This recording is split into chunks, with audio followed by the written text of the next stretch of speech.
Hello guys, and welcome back to my YouTube channel. If you're new to my channel, hello and welcome to my channel. My name is Summer. So in this video I want to share with you guys the story of a Nigerian guy that ended the life of his children's mother and ended his own life as well.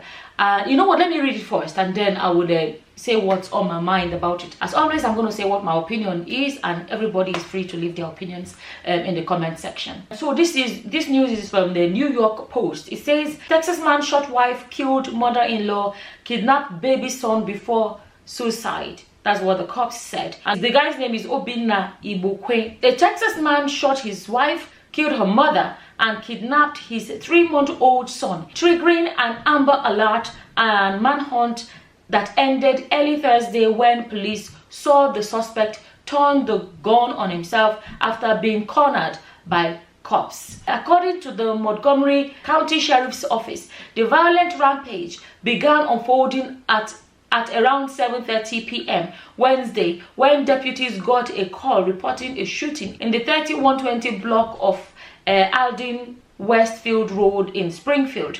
Responding officers found Tangela Igbokwe and her mother, Linda Lakins, suffering from gunshot wounds to the head. Igbokwe was rushed to a hospital in critical condition, while Lakins was pronounced dead at the scene. Officials said an investigation has determined that 41-year-old Obinna Igbokwe, Tangela's husband, shot his wife and his mother-in-law after a dispute over child custody and fled with his infant son, Mansa Igbokwe. ABC 13 reported that the shooting took place in front of the suspect's 14-year-old son, who ran from the home to get help. The abduction led to an Amber Alert being issued for the baby, with authorities saying that Mansa was in immediate danger of serious bodily injury or death.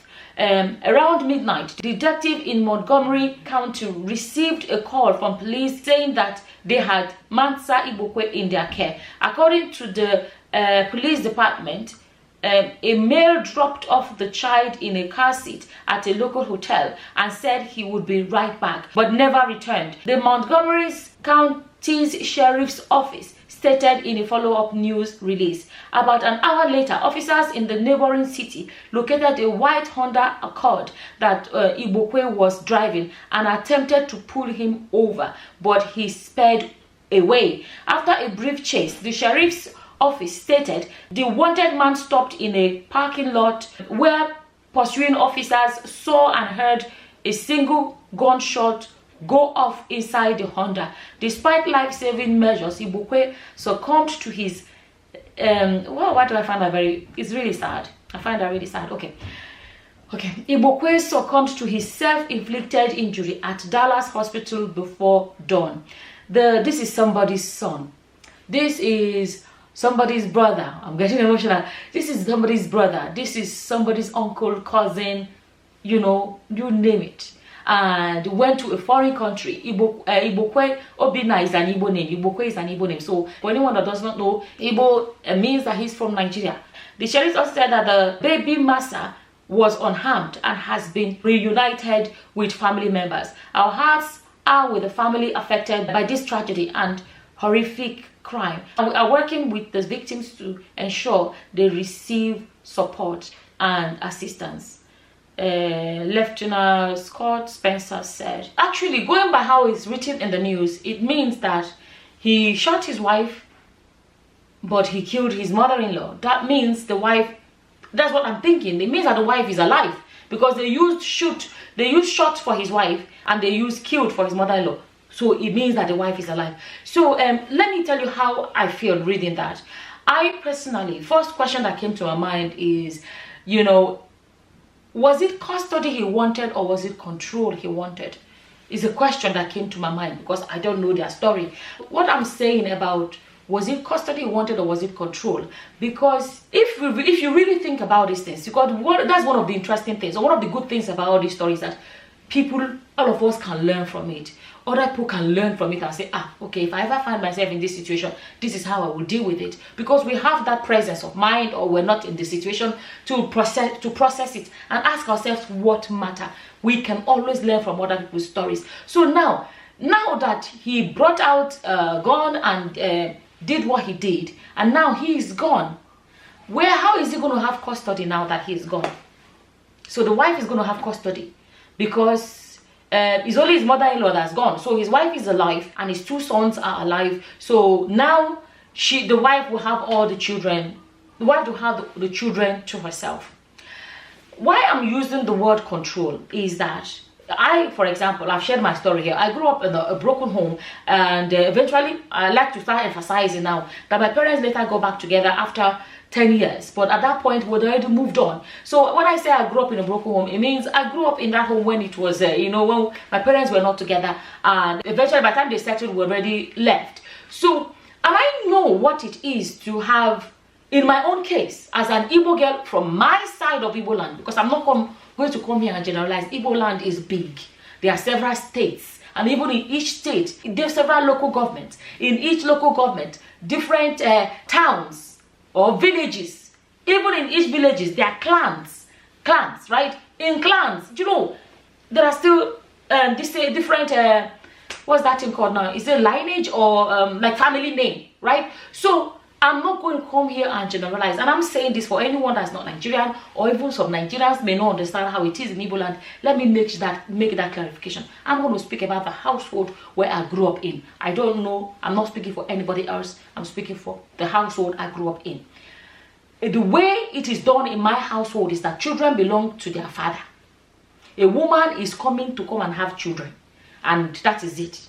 So when a man is grown enough to start a business or get a job or whatever, he will try to get a house and get a car, or typically try to establish himself. And as a part of acquiring the things he needs to acquire as a man, acquiring a wife is one of them. And that woman is coming to come and bear his children. That's why I don't like the term when they say she born for him. If that's pidgin English. In English, it's like she had a child for him. You don't have child for people. When you say for, it's like you did something for people. When you have children with somebody, it's called, the right term is have children with. People that have children for somebody will be surrogates. Those that just have a child for people that couldn't have children. You have the child and you give them. That is having child for people. But if a couple have children together, the right term is have children with each other, because the children belong to both people, right? Okay. So in my culture where I grew up, it's seen as a woman comes and have children for him. A man can marry a woman and she's having also female children, and he said, I want male children. He will go and bring another woman to come and have male children for him. That is the way it's used. And if a man decides or whatever, the marriage goes haywire, goes a separate way, the woman is the only subtraction. The woman will leave, and she'll have to leave her children behind. I think I've shared the story of an uncle of mine that married, and the marriage ended very quickly, I think within a year. And the lady had the baby, and because she was breastfeeding, they let her take the baby until the baby had finished breastfeeding, and she come and they went and took the baby. She dropped the baby for them and go, because children don't belong to a woman, right? So once my mother would say about a woman, my mother will always talk about akurugwi, as in they paid for the lady's head. Once they pay a bride price, you are like a property. I'm talking about household I grew up, This is how I was brought up in my own household. I'm not speaking for everybody. So it's like they say it in my father's family. So if the girl's head has been paid for, they'll say to the girl, your head has been paid for. Basically what that means is that you belong to that man because he has paid for your head. He has paid for you. He has bought you. So I'm speaking now, like I'm saying, this is my opinion. So because I'm trying to understand what went on here. In most Western society, like they call them, when the marriage breaks up or whatever, they typically, the courts will look into both the couple and then decide how they will do the custody thing. And when there's a tiny baby, it's different. They can keep increasing how much time the man can spend with a small baby. But as they get older, they are able to do 50-50 or whatever. Sometimes they are not able to do 50-50 depending on who, maybe if the man is working or maybe the wife is not working or she's working less or whatever. Because don't forget, child custody is not about just child custody, it's about ability to be there for the children. The court typically look into all of these things, and in a lot of cases the mothers will have more time. Sometimes maybe they will say the man can have the kids at the weekends, depending on the age of the children, because I know they keep changing according to the age of the children. So there are ways that they do it, but I'm thinking, meaning that I do not know their own situation, so it's what I think. I'm just thinking, you know, this guy from Igbo name and all of that, maybe he comes from a community like my one where it's completely different. The man is the head. You know, when I say head, you know, the man is, you know, the powers that a man would have in a community like my one, that my parents are from, you know, is completely different from what a man would have in a place like America or the UK or wherever. The courts decide, the man doesn't decide. And they're not every man is able to adjust to the differences compared to how their fathers were able to be, boom, the head, you know, that kind of head, yeah, and the, you know, the toknadu, like whatever the father says goes, to a society where a court can actually be the, unfortunately, be the head of a house, if that makes sense. What I say by that is that when a marriage breaks up, the court then decides. The man does not decide, and children do not belong to a man. You know, no matter your culture, wherever you're in America, the UK, no, the children are not seen in that way. I always say this: I am in favor of co-parenting. I grew up in a home where there was no co-parenting. I grew up in a home where when they split up, I stayed with my father. A lot of us stayed with our father. Only the tiny little, the youngest two, were allowed to go with my mother because they were too young to be away from a mother. But and I can tell you that if my parents had done co-parenting, I would have loved it, because the heaviness that I felt as a child growing up not having the other side, or, you know, one parent, I can't explain, I can't put it to words. It was heavy. That's the best way I can explain it. I remember at the time when we were living in Igbokwe Hill, and I used to sometimes stand on the road. Oh, this is bringing back memories. I used to stand on that road because I know that's the road that leads to the east. I used to stand there. There are times when I go there and I just look at that road and I get emotional because I know that road, oh my God, I'm getting emotional. Because I know that road leads to my village, and I used to just wish I could just walk all the way until I go be with my mother. So, getting emotional. Okay, I'm hoping, you know, so I'm a fan of co-parenting. I'm a fan of co-parenting because I think it's the best thing for children according to their ages. Like I said, from this guy now, he has a small baby. I don't know how much they'll be able to do. I don't think they can do 50-50 with that small baby at the moment. And this article we just read does not even tell us exactly what was the court decision and what was the custody problem they had, so we don't have that detail. But I'm using this opportunity to address the whole thing in totality. Now, something else people have to realize, you know, if as a man you're living in a Western society where you don't have to be the yea and amen of your family that the courts can decide or whatever, you have to bear a few things in mind. The thing is this: if you are going to work 9 to 5, 5 days a week, if you want custody of small children, how are you going to cope as a man? I'm just asking. Those are the things people have to sit back and process. That is why I think co-parenting is good, where both parents can decide what is the best. Two of them can, okay, I can take them these days, you can take them that days. During the summer holidays, I can take them more, you can take them. Work around what would work for you people. Because raising children is not moi moi. You understand? At the same time, I always say to women, when a relationship or marriage ends, don't hold on to the children to yourself. As long as your father is able, the father does not have mental problem, physical disability, any kind of whatever that will make it impossible or difficult for him to be with the children or a child by themselves. If it's even possible, do 50-50. It will give you free time. On those days that he has them, he will do school runs, he will bath them, he will cook their food, he will do every single thing so that you two can rest. You understand? So that you two can, at the same time, the children can have the parents in their lives. I made a video which I explained. I will link that video for anyone that want to benefit from things like this. I also explained that, you know, there are our traditional women, not all, there's some women that feel like if I hold on to them, they will love me more than their father. I said, let me tell you, children have enough love in their hearts to give you the one that belongs to you and give their father the love that belongs to them. They're not a cut from papa's love add to your own. They will not take, Let me cut some of the love that I'm supposed to give my father and add my mother. No, the father's love is there. You understand? The father's love is there, your own. They are two different things, right? That is another area that I'm using opportunity to address.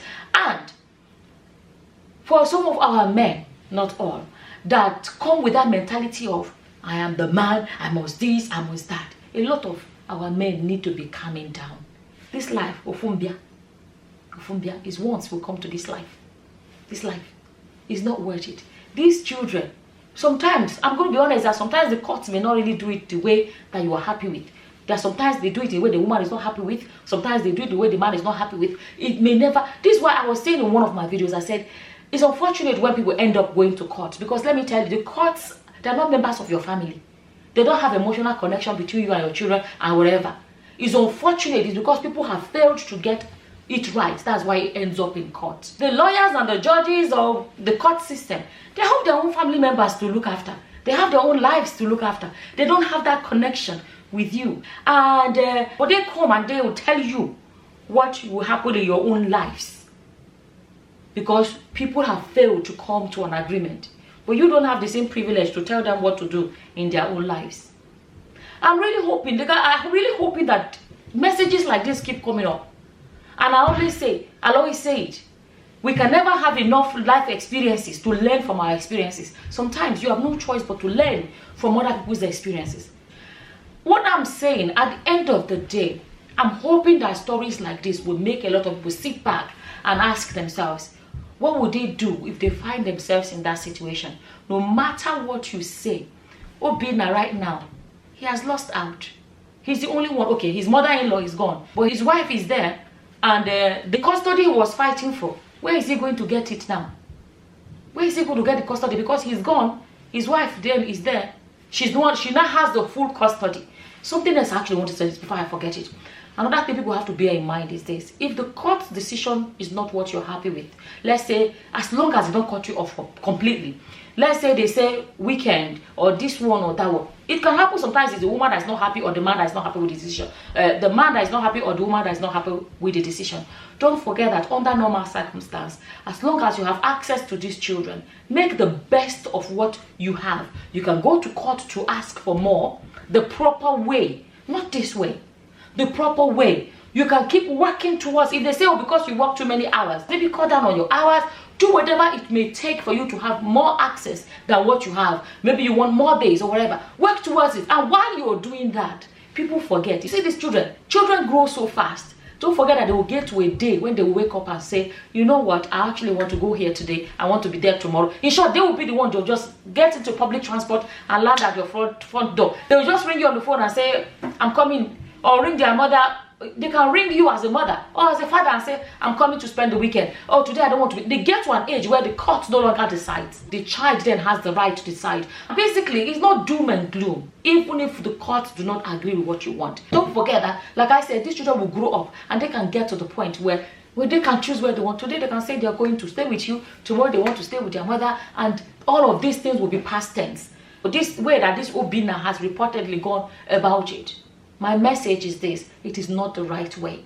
Right now, the so-called custody, Obinna will not be getting any of it at all anymore. Is it worth it? At the end of the day, it's not worth it. Like I said, I decided to share it because I feel like it's a story we can all discuss and learn from. And this is my opinion about it. As always, whatever your opinions are, feel free to leave them in the comment section below. And with that, I'm going to say thank you for watching. Until the next time, guys.